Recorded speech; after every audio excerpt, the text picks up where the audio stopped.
अध्याय 8 व्यभिचारिणी का बचाव। और ईसा जैतून पहाड़ गए। वे बड़े सवेरे फिर मंदिर आए। सारी जनता उनके पास इकट्ठी हो गई थी और वे बैठकर लोगों को शिक्षा दे रहे थे। उस समय शास्त्री और फरीसी व्यभिचार में पकड़ी गई एक स्त्री को ले आए और उसे बीच में खड़ा कर उन्होंने ईसा से कहा, गुरुवर, ये स्त्री व्यभिचार करते हुए पकड़ी गई है। संहिता में मूसा ने हमें ऐसी स्त्रियों को पत्थरों से मार डालने का आदेश दिया है। आप इसके विषय में क्या कहते हैं? उन्होंने ईसा की परीक्षा लेते हुए ये कहा, जिससे उन्हें उन पर दोष लगाने का कोई आधार मिले। ईसा झुककर उंगली से भूमि पर लिखते रहे। जब वे उनसे उत्तर देने के लिए आग्रह करते रहे तो ईसा ने सिर उठाकर उनसे कहा, तुम में जो निष्पाप हो वो इसे सबसे पहले पत्थर मारे। और वे फिर झुककर भूमि पर लिखने लगे। ये सुनकर बड़ों से लेकर छोटों तक सब के सब एक एक कर खिसक गए। ईसा अकेले रह गए और वो स्त्री सामने खड़ी रही। तब ईसा ने सिर उठाकर उससे कहा, नारी, वे लोग कहां हैं? क्या एक ने भी तुम्हें दंड नहीं दिया? उसने उत्तर दिया, महोदय, एक ने भी नहीं। इस पर ईसा ने उससे कहा, मैं भी तुम्हें दंड नहीं दूंगा। जाओ और अब से फिर पाप नहीं करना। संसार की ज्योति। ईसा ने फिर लोगों से कहा, संसार की ज्योति मैं हूं। जो मेरा अनुसरण करता है वह अंधकार में भटकता नहीं रहेगा, उसे जीवन की ज्योति प्राप्त होगी। फरीसियों ने उनसे कहा, आप अपने विषय में साक्ष्य देते हैं, आपका साक्ष्य मान्य नहीं है। ईसा ने उत्तर दिया, मैं अपने विषय में साक्ष्य देता हूं, फिर भी मेरा साक्ष्य मान्य है, क्योंकि मैं जानता हूं कि मैं कहां से आया और कहां जा रहा हूं, परंतु तुम लोग नहीं जानते कि मैं कहां से आया हूं और कहां जा रहा हूं। तुम मनुष्य की दृष्टि से न्याय करते हो, मैं किसी का न्याय नहीं करता, और यदि न्याय भी करूं तो मेरा निर्णय सही होगा, क्योंकि मैं अकेला नहीं हूं। जिसने मुझे भेजा वो मेरे साथ है। तुम लोगों की संहिता में लिखा है कि 2 व्यक्तियों का साक्ष्य मान्य है। मैं अपने विषय में साक्ष्य देता हूं और पिता भी, जिसने मुझे भेजा, मेरे विषय में साक्ष्य देता है।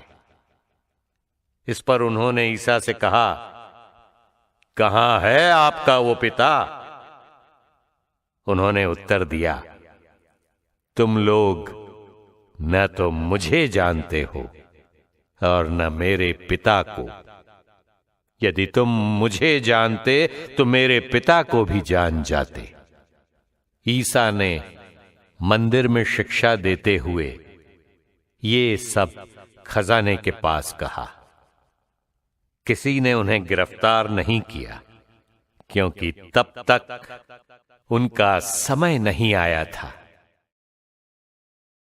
अविश्वासी यहूदियों को चेतावनी। ईसा ने फिर लोगों से कहा, मैं जा रहा हूं, तुम लोग मुझे ढूंढोगे, किंतु तुम पाप की स्थिति में मर जाओगे। मैं जहां जा रहा हूं तुम वहां नहीं आ सकते।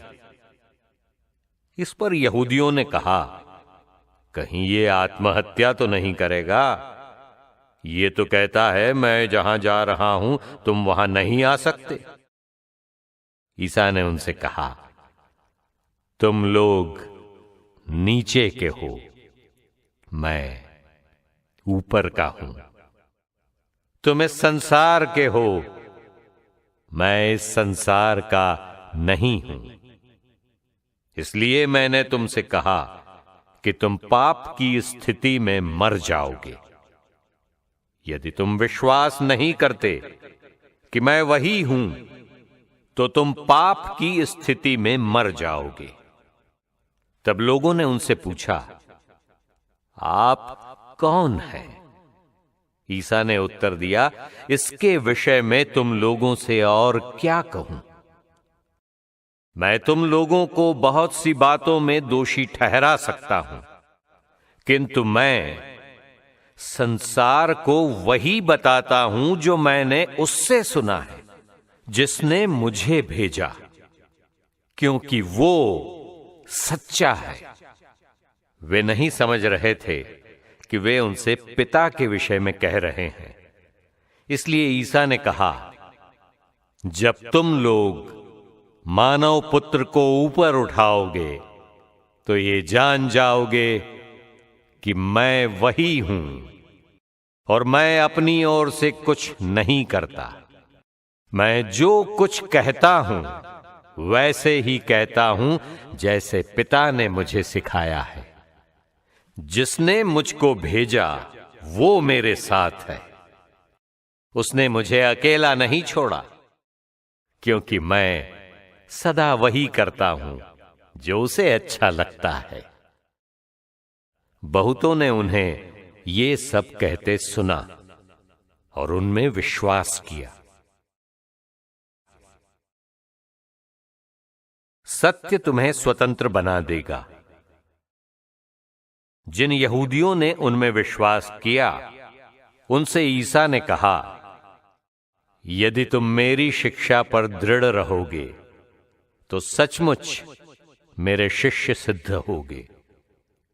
तुम सत्य को पहचान जाओगे और सत्य तुम्हें स्वतंत्र बना देगा। उन्होंने उत्तर दिया, हम इब्राहिम की संतान हैं, हम कभी किसी के दास नहीं रहे। आप ये क्या कहते हैं, तुम स्वतंत्र हो जाओगे? ईसा ने उनसे कहा, मैं तुमसे ये कहता हूं, जो पाप करता है वो पाप का दास है। दास सदा घर में नहीं रहता, पुत्र सदा रहता है। इसलिए यदि पुत्र तुम्हें स्वतंत्र बना देगा तो तुम सचमुच स्वतंत्र होगे। मैं जानता हूं कि तुम लोग इब्राहिम की संतान हो, फिर भी तुम मुझे मार डालने की ताक में रहते हो, क्योंकि मेरी शिक्षा तुम्हारे हृदय में घर नहीं कर सकी। मैंने अपने पिता के यहां जो देखा है वही कहता हूं, और तुम लोगों ने अपने पिता के यहां जो सीखा है वही करते हो। उन्होंने उत्तर दिया, इब्राहिम हमारे पिता हैं। इस पर ईसा ने उनसे कहा, यदि तुम इब्राहिम की संतान हो तो इब्राहिम जैसा आचरण करो। अब तो तुम मुझे इसलिए मार डालने की ताक में रहते हो कि मैंने जो सत्य ईश्वर से सुना वो तुम लोगों को बता दिया। ये इब्राहिम जैसा आचरण नहीं है। तुम लोग तो अपने ही पिता जैसा आचरण करते हो। उन्होंने ईसा से कहा, हम व्यभिचार से पैदा नहीं हुए, हमारा एक ही पिता है और वो ईश्वर है। यहूदियों का पिता। ईसा ने यहूदियों से कहा, यदि ईश्वर तुम्हारा पिता होता तो तुम मुझे प्यार करते, क्योंकि मैं ईश्वर से उत्पन्न हुआ हूं और उसके यहां से आया हूं। मैं अपनी इच्छा से नहीं आया हूं, मुझे उसी ने भेजा है। तुम मेरी बातें क्यों नहीं समझते? कारण ये है कि तुम मेरी शिक्षा सुन नहीं सकते। तुम अपने पिता शैतान की संतान हो और अपने पिता की इच्छा पूरी करना चाहते हो। वो तो प्रारंभ से ही हत्यारा था। उसने कभी सत्य का साथ नहीं दिया, क्योंकि उसमें कोई सत्य नहीं है।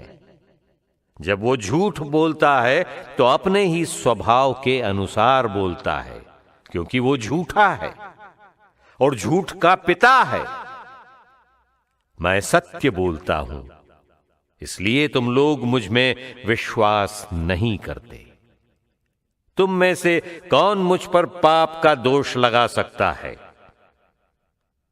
यदि मैं सत्य बोलता हूं तो तुम मुझ में विश्वास क्यों नहीं करते? जो ईश्वर का है वो ईश्वर का संदेश सुनता है।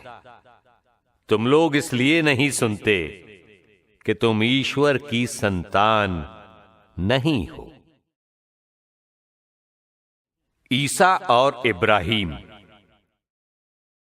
यहूदियों ने ईसा से कहा, हम सच कहते हैं कि तुम समारी हो और तुमको अपदूत लगा है। ईसा ने उत्तर दिया, मुझे अपदूत नहीं लगा है। मैं अपने पिता का आदर करता हूं। तुम लोग तो मेरा अनादर करते हो। मुझे अपनी महिमा की चिंता नहीं, उसकी चिंता किसी दूसरे को है। वही निर्णय करता है। मैं तुम लोगों से यह कहता हूं, यदि कोई मेरी शिक्षा पर चलेगा तो वो कभी नहीं मरेगा। यहूदियों ने कहा, अब हमें पक्का विश्वास हो गया है कि तुमको अपदूत लगा है। इब्राहिम और नबी मर गए, किंतु तुम कहते हो यदि कोई मेरी शिक्षा पर चलेगा तो वो कभी नहीं मरेगा। क्या तुम हमारे पिता इब्राहिम से भी महान हो? वो मर गए और नबी भी मर गए। तुम अपने को समझते क्या हो? ईसा ने उत्तर दिया, यदि मैं अपने को महिमा देता तो उस महिमा का कोई महत्व नहीं होता। मेरा पिता मुझे महिमान्वित करता है। उसे तुम लोग अपना ईश्वर कहते हो, यद्यपि तुम उसे नहीं जानते। मैं उसे जानता हूं।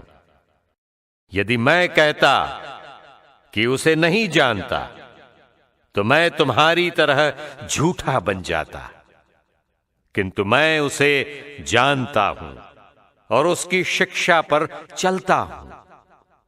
तुम्हारे पिता इब्राहिम ये जानकर उल्लासित हुए कि वो मेरा आगमन देखेंगे, और वो उसे देखकर आनंद विभोर हुए। यहूदियों ने उनसे कहा, अब तक तुम्हारी उम्र 50 भी नहीं है, तो तुमने कैसे इब्राहिम को देखा है? ईसा ने उनसे कहा, मैं तुम लोगों से यह कहता हूं, इब्राहिम के जन्म लेने के पहले से ही मैं विद्यमान हूं। इस पर लोगों ने ईसा को मारने के लिए पत्थर उठाए, किंतु वो चुपके से मंदिर से निकल गए।